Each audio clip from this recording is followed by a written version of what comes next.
থামেন থামেন, কেন কেন কেন হ্যাঁ? থামেন কেন? মানে আপনারা এখানে কেন আসছেন একটু বলবেন? আপনাদের কি কাজ এখানে? কাজটা সম্পর্কে বলেন। আপনাদের এখানে কি কাজ একটু বলেন দেখি। মানে মেডিকেলে আপনারা তো রুগী না, রুগী, না রোগীর স্বজন, না তাহলে কেন আসছেন একটু এই বিষয়টা নিয়ে একটু কথা বলেন। আর আমরা লক্ষ্য করতেছি যে আপনারা রোগীদের বিভিন্ন প্রেসক্রিপশনের কাগজ নিয়ে আপনারা ছবি তুলছেন, এর কারণ কি? তাও আবার মেডিকেলের ভেতরে ছবি তো তোলা হয়নি। তোলা হয় নাই? না। আমার কাছে ডকুমেন্ট আছে। না আমার দেখা হয়নি যে ছবি তুলছে। আপনি দেখেন না? না কিন্তু আপনি কেন আমি কেবল আসলাম। রুল আসছে? হ্যাঁ আপনি আমি একটু আগে আছি। আপনারা কি ছবি তুলছেন এখানে? না তুলিনি। ছবি তুলেন নাই? না।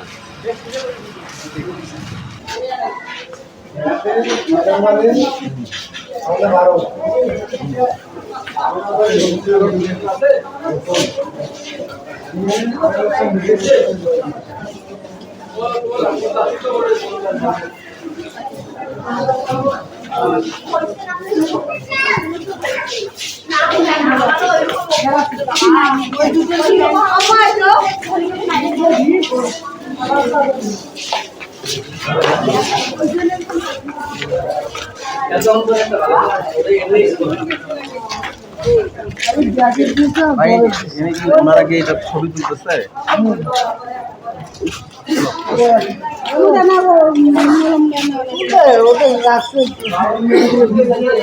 মেডিকেল ডিউটিতে আমাদের আসছে। আচ্ছা আচ্ছা ঠিক আছে। আচ্ছা আপনি কি দায়িত্বে আছেন একটু বলেন তো? আমাকে বলছেন হ্যাঁ, আমি ফার্মাসিস্ট। ফার্মাসিস্ট। আচ্ছা আপনার এখানে যে ওষুধগুলা নিচ্ছে ওনার এখানে তো আর কোম্পানির ওষুধ নাই, আছে কি? না আচ্ছা তাহলে বাইরে এখানে যে বিভিন্ন ওষুধ কোম্পানির লোকেরা ওনারা কি কারণে এখানে আসে? তো ওনাদের কথা তো ভাই আমরা বলতে পারবো না। মানে ওদেরকে প্রায় দেখেন কিনা যে ওনারা হ্যাঁ দেখি ওনারা আসে ছবি এখানে। তুলতেছে হুম। রোগীদের মেডিকেলের ভিতরে, তাই না? এটা আপনারা প্রত্যক্ষ করছেন কিনা? আমরা ওদেরকে যা বলার বলছি, এখানে তোলা নিষেধ। এখন বাকিটা এখন আমরা বলতে পারবো না ভাই। এটা আরেকবার দেখা নিয়ে আসো স্যার। কিন্তু আপনাদের কথা তো মানে তোয়াক্কা না করে ওনারা কাজ চালিয়ে যাচ্ছে, এটাই নাকি? আপনি এখানে মেডিকেলে, উপজেলা মেডিকেলে আপনি কি দায়িত্বে আছেন? এখানে আমরা নিরাপত্তার দায়িত্বে আছি। আচ্ছা ঠিক আছে। আপনাদের এখানে আসলে বিভিন্ন কোম্পানির লোকেরা আসলে মেডিকেলের অভ্যন্তরে ঢুকে তাদের প্রেসক্রিপশনের ছবি তুলছে, এটা কি কিভাবে দেখছেন আপনি বিষয়টা? বিষয়টা একবার খারাপ। ওনারা একটা টাইম দেওয়া থাকে, টাইমের ভিতরে ওরা থাকে, দেখা সাক্ষাৎ করে, ভিজিট করে, কিন্তু তারপরেও থাকে যে এটা একবারও খারাপ। এই বিষয়ে আপনাদের কোনো ব্যবস্থা নেওয়ার কোনো এখন system আছে কি? ব্যবস্থাটা বলতে গেলে প্রশাসনিক যদি আমাদেরকে দায়িত্ব দেয় আমরা এগুলো হটাতে পারবো। মূল আমি মোহাম্মদ শরীফুল ইসলাম, প্রধান সহায়ক গ্রাম হিসাব রক্ষক, উপজেলা স্বাস্থ্য অনুষ্ঠান রংপুর। আসলে আমরা মূলত প্রতিদিন সকাল 8টা থেকে তাদের মানে 12:30টার আগ পর্যন্ত তাদেরকে মেডিকেল রিপ্রেজেন্টেটিভদেরকে হাসপাতালের বহির্বিভাগ, জরুরি বিভাগ, যেখানে চিকিৎসা সেবা প্রদান করা হয় সেখানে ডিস্টার্ব যাতে না করে ডাক্তারদের সাথে সাক্ষাতের যে ব্যবস্থাটা, এটা অফিস টাইমের পরে করা হয়েছে, 12:30টার পর। কিন্তু তাদেরকে মানানো যাচ্ছে না। এ ব্যাপারে আনসারদেরকেও দায়িত্ব দেওয়া আছে, তারা যেন কাজগুলো দেখে এবং তাদেরকে বোঝায় যে এই টাইমের মধ্যে রুগীদের মানে চিকিৎসা সেবা প্রদানে কোনো বাধাগ্রস্ত না হয়, কোনো অন্তরায় না দাঁড়ায়। এই ব্যাপারে আমরা মানে খুবই অ্যালার্ট এবং আমরা এই ব্যাপারে প্রয়োজনীয় যথেষ্ট ব্যবস্থা গ্রহণ করতেছি। আচ্ছা আমি একটা জিনিস লক্ষ্য করছি যে আসলে উনি যে জায়গাটায় আসলে এই ধরনের অপকর্মগুলো চালিয়ে যাচ্ছে সেখানে আনসার বাহিনীর কয়েকজন সদস্য এখানে উপস্থিত ছিলেন। এর তারপরেও কিন্তু তাদের নাকে ডগায় বসে এই ধরনের অপকর্ম চলছে, এই বিষয়ে আপনি কি বলবেন?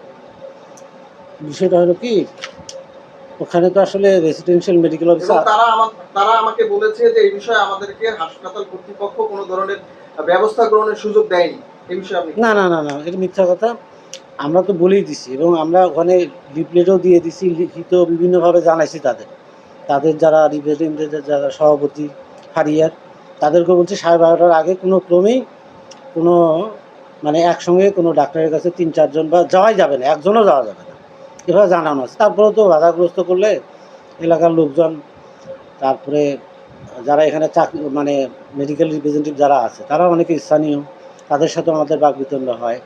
আমরা চেষ্টা করতেছি এটা ভবিষ্যতে যাতে একদমই মানে বন্ধ হয়ে যায়। 12:30টার আগে কোনো ক্রমেই ডাক্তারদের ভিজিট করা যাবে না। সপ্তাহে 2 দিন সোমবার এবং বৃহস্পতিবার আউটডোর শেষে বা আউটডোর শুরু হওয়ার আগে ওনাদেরকে ভিজিটিং দিয়ে দেওয়া হয়েছে। ভিজিট এক জিনিস, কিন্তু ওটাই ওনারা তো- আচ্ছা, ওটা তো দেওয়া হয়েছে, আমি কথা বলি আপনাকে।